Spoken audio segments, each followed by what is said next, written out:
भौमितिक आकार शिकलो. मग कोणकोणते आकार शिकलो बघा बरं. हा कोणता आकार आहे? हा कोणता आकार आहे? हा कोणता आकार आहे? हा कोणता आकार आहे? हा कोणता आकार आहे?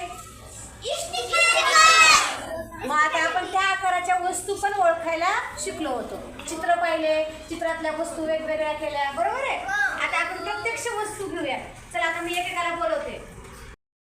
तो तिने बरोबर ठेवलं की तुम्ही टाळ्या वाजवा. हा चला पुढचं. हा हे आकार कोणता आहे सांग बरं. नका सांगू तिला. कोण नाव सांग त्याचं मग.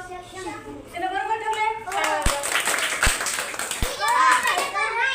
बघा हे आकार कोणता आहे?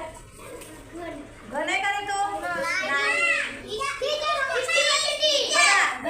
घनाच्या सगळ्या बाजू सारख्या असतात. ह्याच्या सगळ्या बाजू सारख्या. इष्टिकाची ती. मग कुठे ठेवशील तो? बरोबर ठेवली. चला पुढं. चला. हा हा आकार कोणता आहे सांग. घर.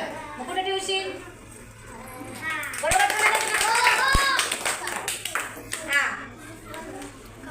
हा आकार कोणता आहे सांग.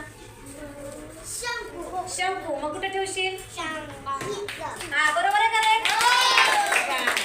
चला पुढचा नंबर. हा सई. हा आकार कोणता आहे सांग. गोल. बरोबर आहे का रे? कधी कुठे ठेवते बघा. आता बरोबर ठेवला. हा चला हा आकार कोणता आहे सांग. दंडगोल. मग कुठे ठेवशील तू? बरोबर ठेवला का तिने? चला पुढचा नंबर आता आर्यनगुट. चल सांग हे आकार कोणता आहे. दंडगोल. कुठे ठेवशील मग? त्यानं बरोबर ठेवला का रे? चला स्वराज उठ.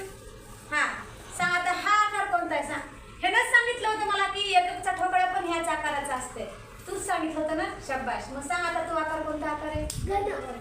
नीट कर. ह्याच्यातला कोणता आकार आहे तो? घन. मग कुठे ठेवशील त्याला? घन मध्ये. बरोबर ठेवला. चला हा आकार कोणता आहे सांग.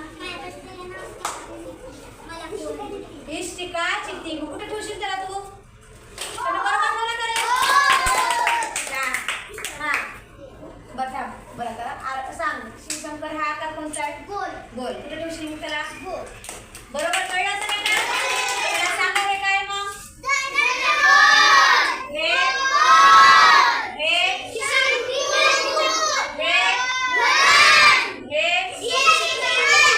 काय म्हणतो प्रतीक?